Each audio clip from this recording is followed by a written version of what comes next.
지난 주일까지 우리는 말라기에 나타나는 하나님께서 던지시는 질문을 살펴보므로 대략 구약에서 또 핵심적인 하나님께서 우리 인간을 향하여 던지시는 질문의 깊은 의미들을 살펴보는 그런 시간들을 가졌었습니다. 이제 오늘부터는 이제 보다 좀 편안한 그런 여러분들에게나 저에게나 친숙한 그런 본문이겠죠. 신약 성경으로 와서 특별히 사복음서, 예수님께서 이 땅 위에서 우리를 위하여서 귀한 사역을 감당을 하실 때에 일어났던 일들 가운데에서 우리가 좀 새길 만한 그런 질문들을 살펴보는, 그리고 또 거기를 통하여서 우리의 믿음을 성장시키는 계기를 삼는 시간을 갖도록 하겠습니다. 첫 번째로는 마태복음 오늘 우리가 읽어보았던 이 9장에 나타나는 중풍병자를 고쳐주신 주님의 사건 속에서 볼 수 있는 내용을 살펴보겠습니다. 사실 이제 이 중풍병자를 고쳐준 이 사건에 대한 기록은 이 공관복음, 요한복음을 제외한 마태, 마가, 누가복음서에 공이 다 등장하는 그런 기록입니다. 그러나 저자가 누구냐에 따라서 저자의 의도가 있거든요. 각 책별로 말할 것 같으면은 그런 저자의 의도가 있는데 그 의도에 따라서 그 내용을 조금 더 저희들이 그 방향으로 살펴보는 차별성은 분명히 있습니다. 뭐 쓸데없이 한 가지 동일한 사건이 세 군데 책에 다 등장을 하는 것이 아니라 등장하는 데에는 예수님께서 지상 사역을 하실 때에 성경에 나타나는 이러한 사건만 하셨을까요? 그렇지는 않을 거 아니에요. 그러나 이제 저자들이 성령의 감동하심으로 취사 선택을 하는 거죠. 그 가운데에서 나름 의도에 따라서 주님의 사역에 대한 부분들을 선정을 했는데, 그렇다고 하면은 오늘 마태복음 9장에 나타나는 이 중풍병자를 고치신 이 사건은 마태복음서에 마태라고 하는 저자가 의도하고 있는 그것과 어떤 맥락을 같이 하고 있는가 하는 것을 살펴볼 필요가 있습니다. 첫 번째로는 여러분 좀 앞으로 넘어가서 4장 17절이 굉장히 마태복음에서는 중요한 절입니다. 다 같이 한번 우리 눈으로 확인하고 또 읽어보겠습니다. 이때부터 예수께서 비로소 전파하여 이르시되 회개하라, 천국이 가까웠느니라 하시니라. 이때부터, 지금부터 그 말이지요. 지금부터 주님께서 드디어 이제 공생애를 시작하시는 그러한 시발점에서 회개하라, 천국이 가까웠다. 마태가 말하고 싶은 핵심적인 내용은 천국에 대한 얘기입니다. 근데 천국은 영어로 말할 것 같으면은 Kingdom of Heaven이라는 말이죠. 하늘에 속한 나라 그 말입니다. 지상에 많은 나라들이 있습니다. 제국들이 있습니다. 그러나 우리는 그 나라에 대한 얘기를 하고자 하는 것이 아니라 하늘의 나라 그 말이에요. 하늘나라는 지상의 나라와 구별된 나라입니다.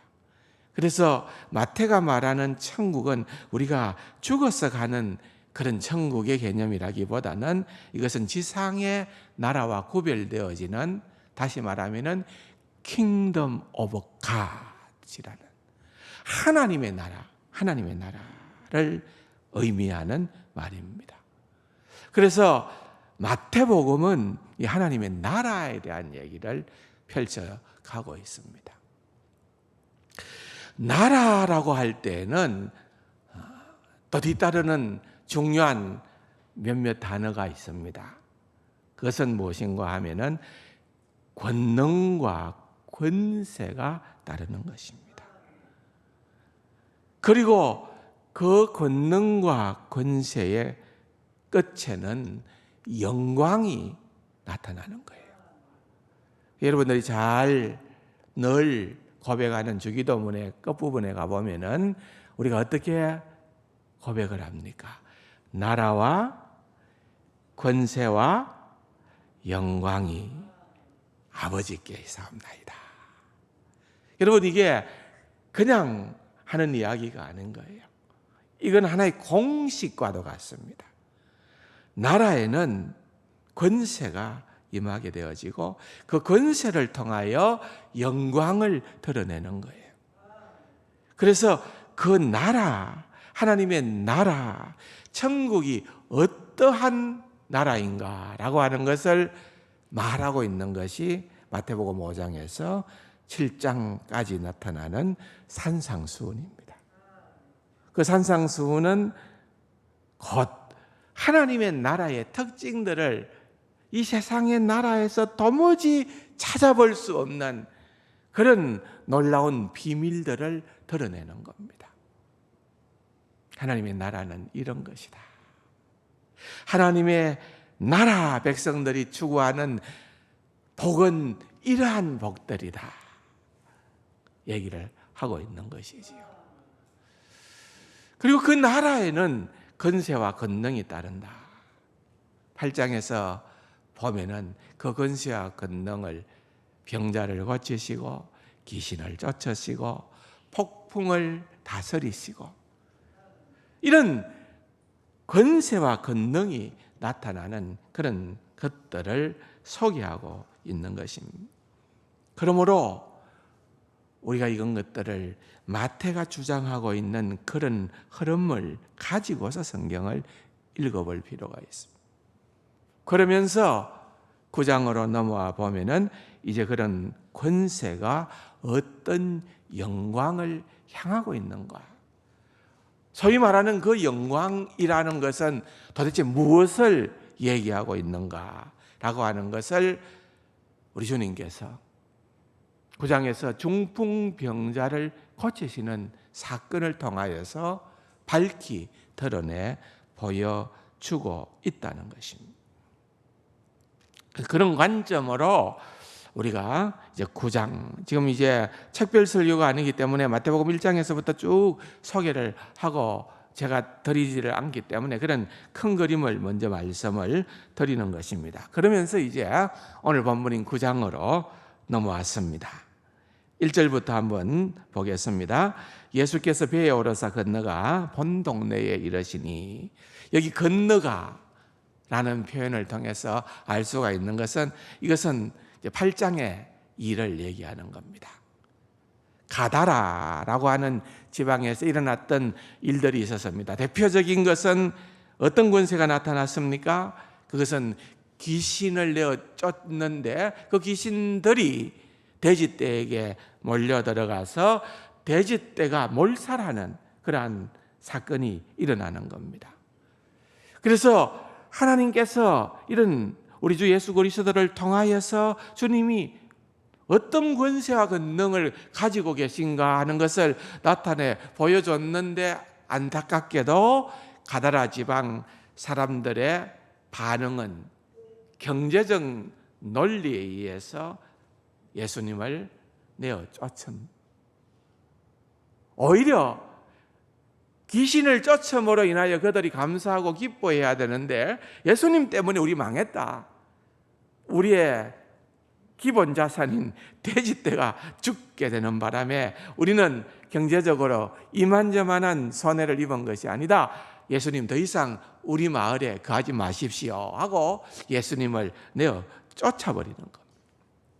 그래서 예수님께서 오늘 본문에 보니까 다시 배에 오르사 건너가, 가다라 지방에서 건너가 어디에 이르렀다고요? 본 동네에 이르렀다 그랬습니다. 이 본 동네라고 하는 것은 예수님께서 주로 활동하셨던, 그래서 가버나움 지역을 얘기합니다. 어디라고요? 가버나움, 많이 들었죠.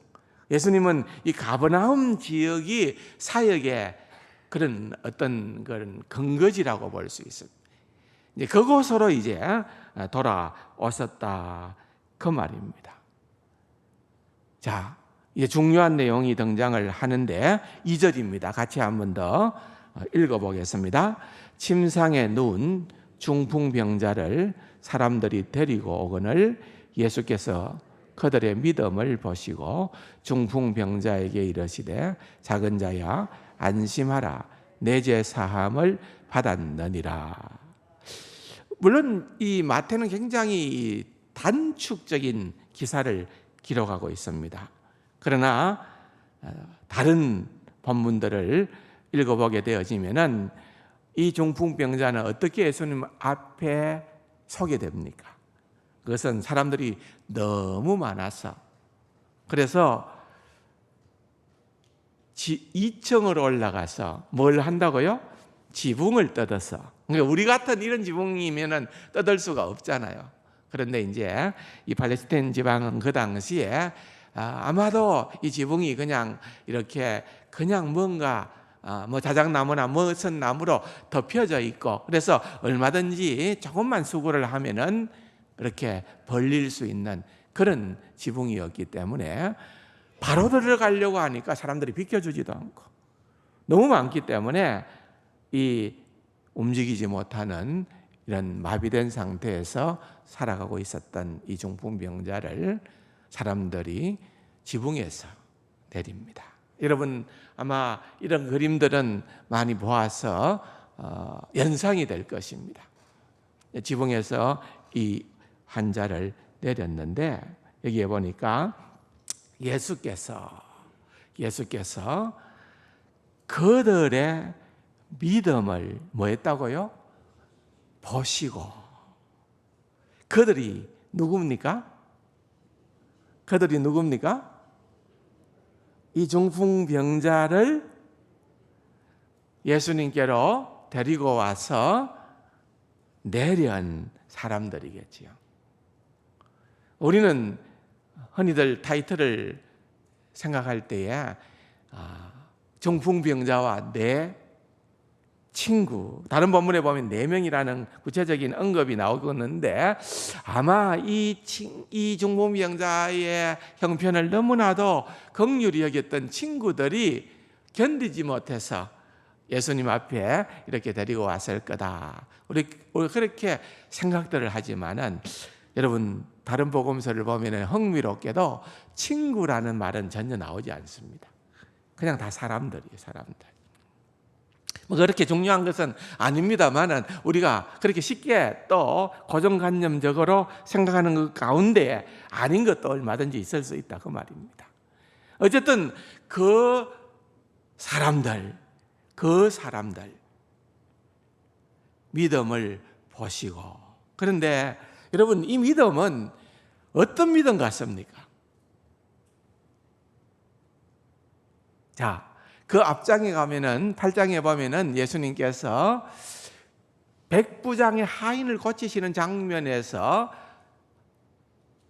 그 백부장의 믿음의 행동을 보시고서는 뭐라고 주님께서 말씀을 하셨어요? 비교하여 내가 이스라엘 중에도 이만한 믿음을 가진 자를 보지 못했다. 그러니까 백부장은 예수님으로부터 그 믿음을 그야말로 인정받았던, 그것도 그냥 인정받은 것이 아니라 성경에서 가장 칭찬받은 인물 가운데 한 사람으로 등장할 만큼 백부장은 믿음이 아주 특별한 묘사로서 좋았다는 것이 나옵니다. 그런데 여기는 그런 묘사가 있습니까? 별거 없습니다. 아무것도 없어요.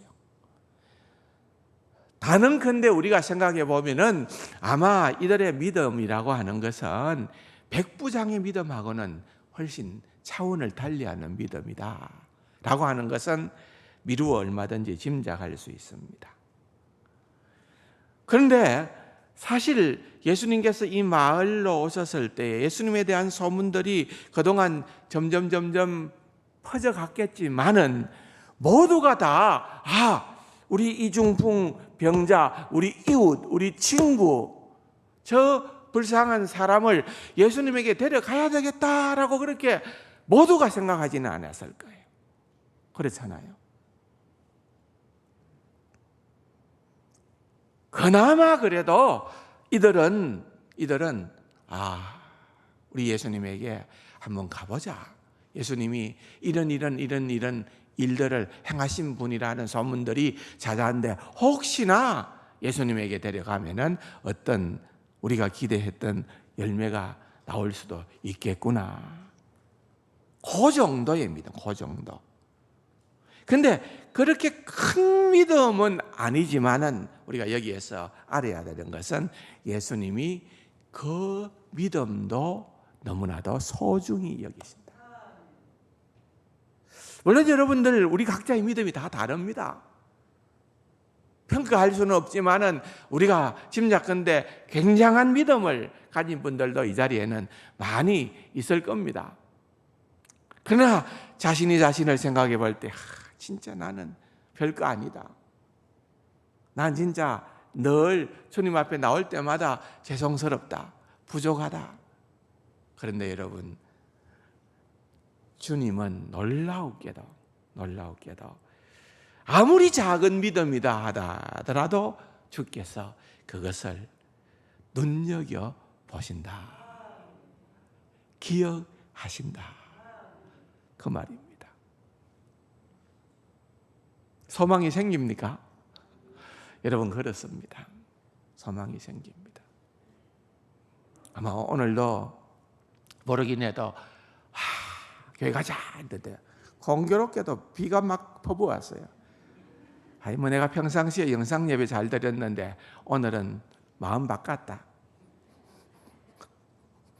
영상 예배로 돌리신 분들이 지금 영상 예배를 드리시는 분들 중에 분명히 있을 것 같아요. 근데 여러분 믿음이 없지는 않잖아요. 안 드리는 건 아니니까. 여러분 우리가 작지만은 어떤 경우에라도 그 믿음을 주님께서 소중히 여기시고 귀하게 여기신다. 그것을 우리는 알아야 될 필요가 있다. 그것입니다. 참 귀한 말씀입니다. 마태가 이 기록한 단어가요, 이게 굉장히 의미가 있는 단어입니다.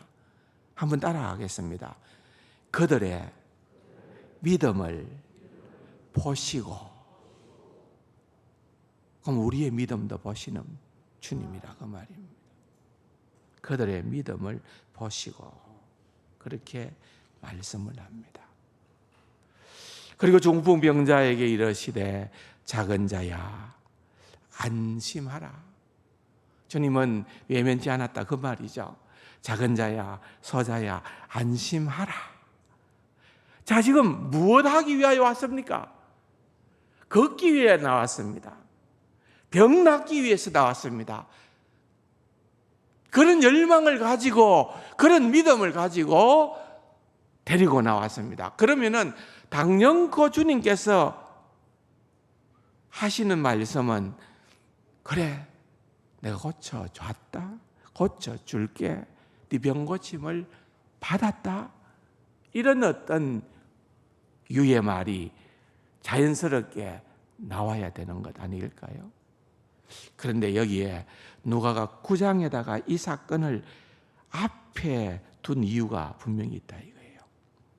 뭔가 한번 따라합시다. 내 제사함을 받았느니라. 여러분 이게 진짜 엄청난 얘기입니다. 내 제사함을 받았느니라. 여러분 주님께서 이 땅에 오신 그 목적에 대한 선언이기도 하고요. 여러분 주님이 어떤 분인가를 드디어 공개적으로 드러내는 선언입니다. 무슨 말입니까?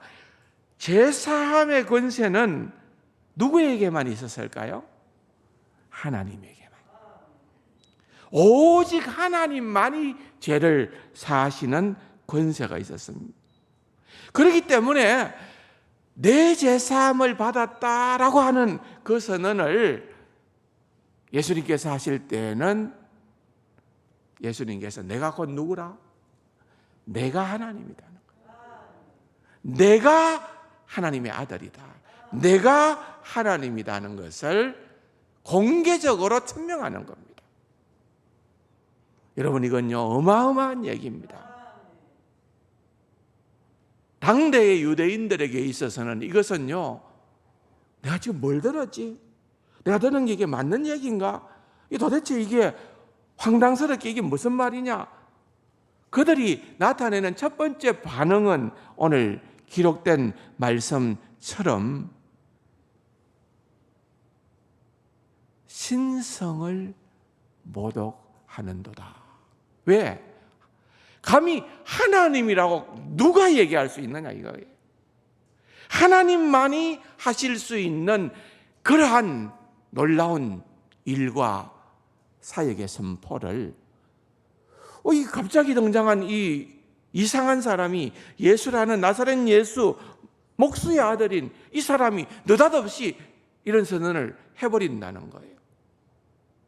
이게 도대체 뭐냐? 참남하다. 신성을 모독하다. 그건요, 그냥 고민할 것도 없이 모든 정통 유대인들이라면은 이 말을 듣는 순간에 그냥 자동적으로 반사적으로 나오는 선언이고 반응입니다. 그들은 제사함을 받기 위해서 어떤 절차를 밟습니까? 회개하는 심령으로 제물을 가지고 제사장 앞에 나와서 제사장이 그들의 죄를 놓고 하나님 앞에 제물로 속죄의 제사를 드림으로 그러한 엄청난 과정들을 겪고 난 다음에 비로소 제사장을 통하여서 듣게 되는 소리가 내 죄 사함을 받았느니라. 그 말이에요. 근데 도대체 무슨 일이 일어났습니까? 아무 일도 일어나지 않았습니다. 어떤 제사의 형태도 일어나지 않았습니다. 그런데 느닷없이 이중풍병자를 향하여서 그들의 목전에서 예수님께서 선언하시기를 내 죄 사함을 받았느니라. 그건요, 예수님께서 작정하고 하신 말이에요. 예수님 자신이 제물이 되어 주셨고 예수님 자신이 제사장이시다 하는 사실을 바로 천명하는 것입니다. 또한 뿐만 아니라 내가 이 일을 위하여 이 땅에 왔다. 내가 하늘로부터 온 하나님의 아들이다. 그 선언을 하고 있는 것입니다. 사랑하는 성도 여러분, 이건 엄청난 선언입니다. 그래서 사실은요, 원문을 보면은, 성경이 기록되어진 헬라어 원문을 보면은 2절을 시작하면서 마태가 특별히 집어넣었던 단어가 하나 있어요. 그건 헬라말로 이두라는 단어인데 영어로 말하면 behold라는 말이에요. 무슨 말입니까? 보라. 여러분, 이거 무슨 말입니까? 지금 마태복음 1장부터 쭉 기록을 하고 있다가 지금 이제 거물거물 힘이 뭔가 좀 관심이 덜해질 그런 상황이 놓여지자 마태가 한 방 때리는 겁니다. 정신 차려. 봐라. 이건 결코 너희들이 놓쳐서는 안 된다. 봐라. 새롭고 중요하고 놀라운 일이 지금 기록되고 있다. 그 얘기를 하는 거예요.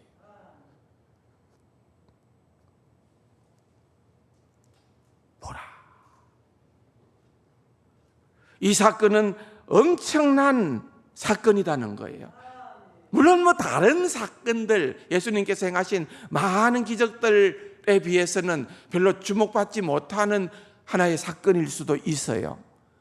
그런데 예수님의 정체성, 예수님의 사역, 예수님의 이 땅에 오신 목적과 비전과 모든 것을 생각해 볼 때 이것보다 중요한 것이 없다 이 말이에요.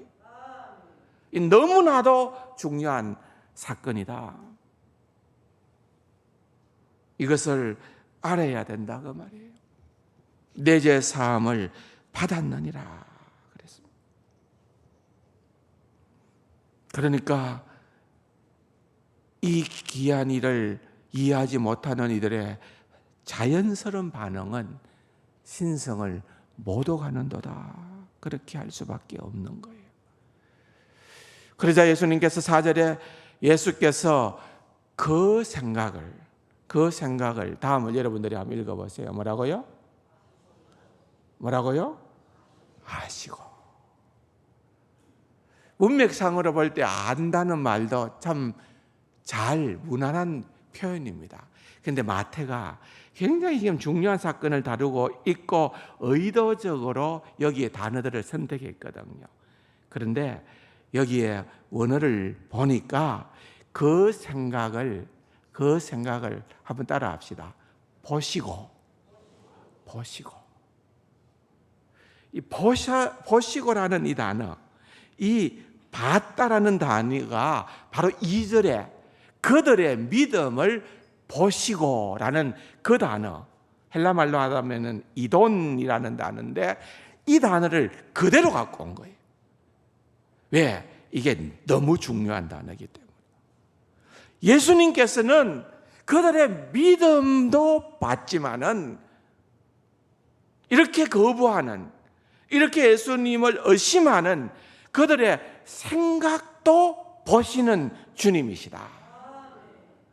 그 얘기를 지금 꼭 하고 싶은 거예요. 마태는 그렇게 얘기하고 싶어서 그 단어를, 그 중심되는 단어를 반복해서 쓰고 있는데 우리는 이제 문맥을 통하여서 좀 더 부드럽고 좀 더 이렇게 연결되는 말로 만들다 보니까 아시고 의역을 한 거죠. 의역을. 근데 핵심은 같은 단어로 봤다는 거. 뭘 봐요? 바리새인들과 서기관들의 악한 생각을 봤다는 거예요. 그것을 얘기하고 있는 것입니다. 그러면서 6절에 보니까 그러나 다 같이 한번 볼까요? 인자가 세상에서 죄를 사하는 권능이 있는 줄을 너희로 알게 하려 하노라. 자신이 이제 드디어 이제 공개적으로 선언하기로 뭐라고 얘기합니까? 인자. 인자는요, 성경에 예수님에 대한 중심 사상을 나타내는 단어입니다. 인자, 사람의 아들이라는 이 표현은 예수님께서 자신을 두고 하셨을 때에 하신 말씀입니다. 그래서 다니엘서에 보면은 다니엘이 환상을 보고 인자 같은 이가 그랬습니다. 그분은 예수님을 의미하는 말인데 다니엘은 인자 같은 이가 했는데 그 인자 같은 이, 그러니까 인자라고 하는 그 말 속에는 뭔가 하면은 하나님이신 그 우리 예수님께서 우리를 구원하시고자 이 땅에 인간의 몸을 입으시고 오셨다 그 말입니다. 인간의 몸을 입으시고 이 땅에 오신, 그러니까 독생하신 예수 그리스도의 그 모습을 얘기를 하는 것입니다. 심지어는 여러분 8장 20절에 보면은 예수께서 이르시되 여우도 굴이 있고 공중에 새도 거처가 있으되 뭐는 인자는 머리 둘 것이 없다 하시더라. 인자가 누구예요? 예수님입니다. 예수님께서는 자신을 얘기할 때에 인자라고 그렇게 말씀을 하고 계시는 것입니다. 인자가 세상에서 죄를 사하는 뭐가 있는지를, 뭐예요? 죄를 사하는 권능이 있는 줄을 권세, 권능이라는 4장 17절에서 나라가 등장을 하고 나라와 함께 권능이 함께 오는데 여기 보면은 권능이라는 표현을 하고 있는 것입니다.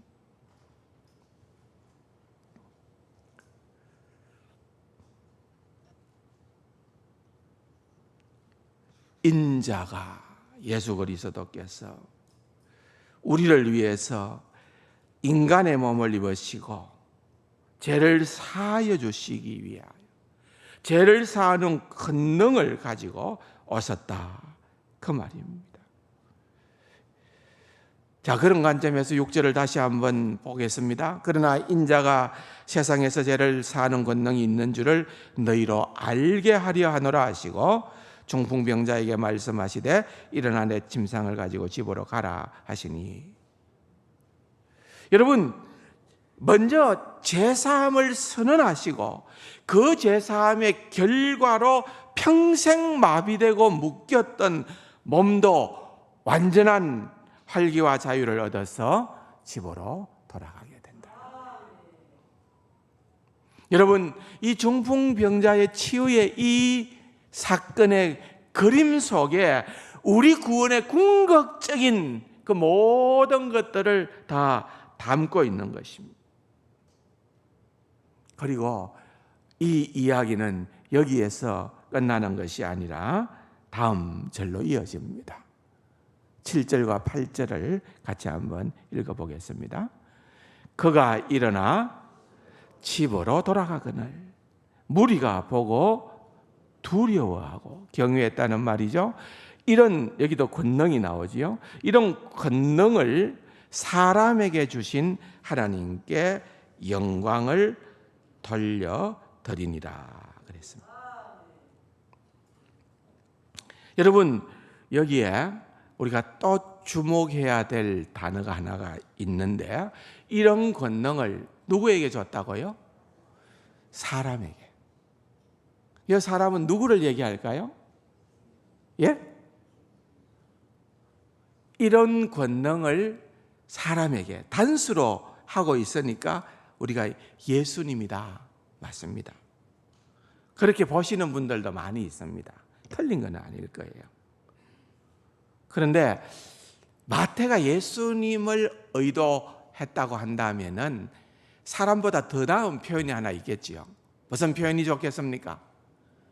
조금 전에 얘기했던 인자에게, 인자라는 표현이 더 어울릴 수도 있습니다. 물론 꼭 설 수도 있고 안 설 수도 있으니까 그건 관계는 없어요.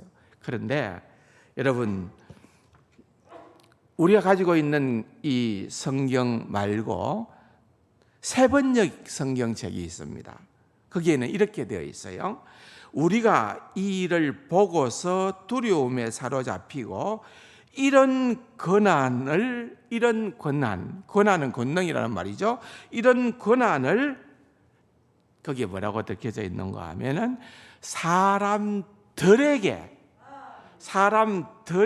주신 하나님께 영광을 돌렸다. 미국에 많은 영어 성경 번역본이 있습니다만은 대표적인 영어 번역본 가운데 하나인 NIV라는 게 있습니다.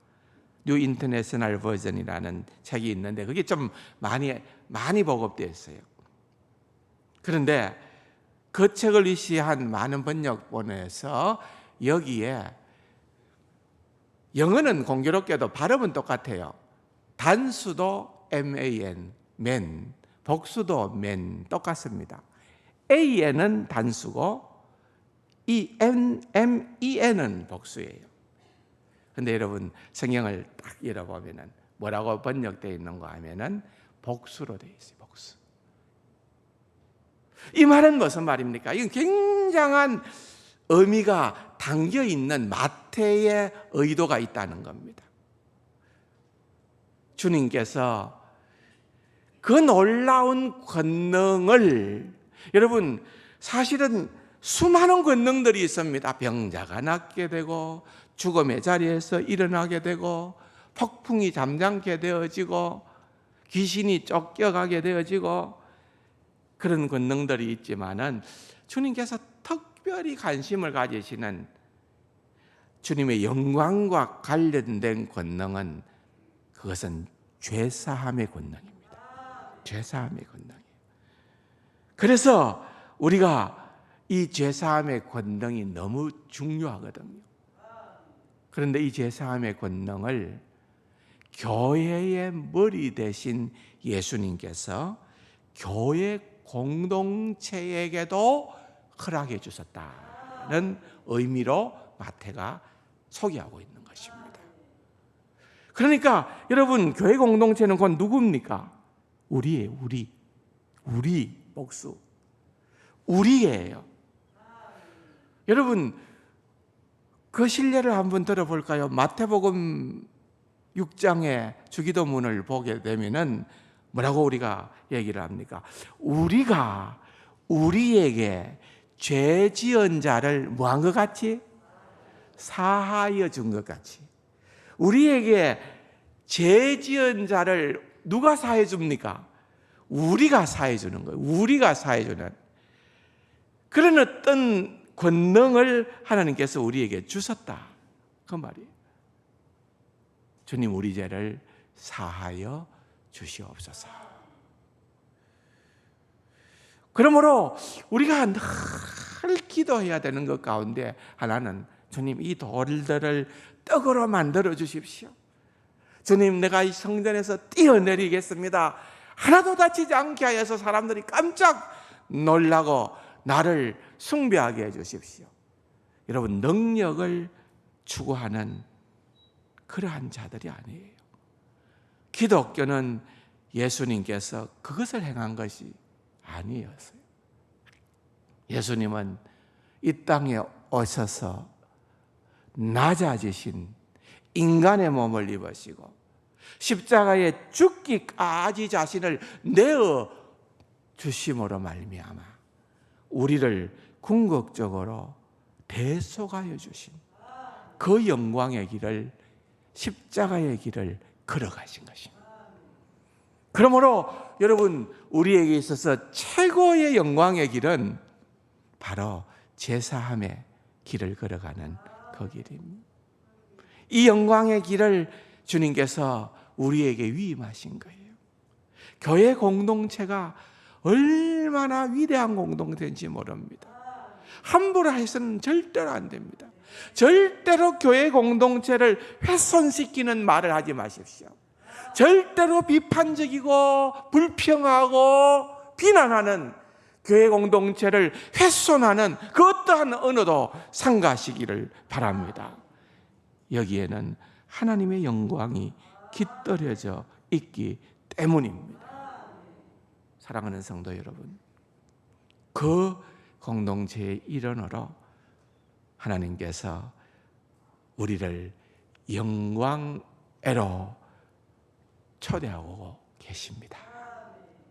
마태복음 9장의 이 사건을 통하여서 다시 한번 참으로 지루하고 어렵고 답답한 시간들을 끊임없이 여전히 통과해 가고 있는 저와 여러분들이지만은 우리의 일상을 통하여서 정말 하나님의 이 놀라운 은혜를 누리고 제사함의 은혜를 누리고 우리 주변에 증거하고 소개하고 만왕의 왕이신 예수 그리스도를 알리기에 기쁨으로 진려가는 우리 세상 가족들이 다 될 수 있기를 주님의 이름으로 축원합니다. 좋으신 아버지 하나님, 감사합니다. 마태복음 9장의 말씀을 통하여 주님의 사역의 출발점을 다시 한번 기억하면서 오직 주의 영광을 위하여 제사함의 권능을 행사하신 주님의 뒤를 이어가는 귀하고 복된 우리 세상 가족들 다 되게 하여 주옵소서. 예수님의 이름으로 감사기도 드립니다.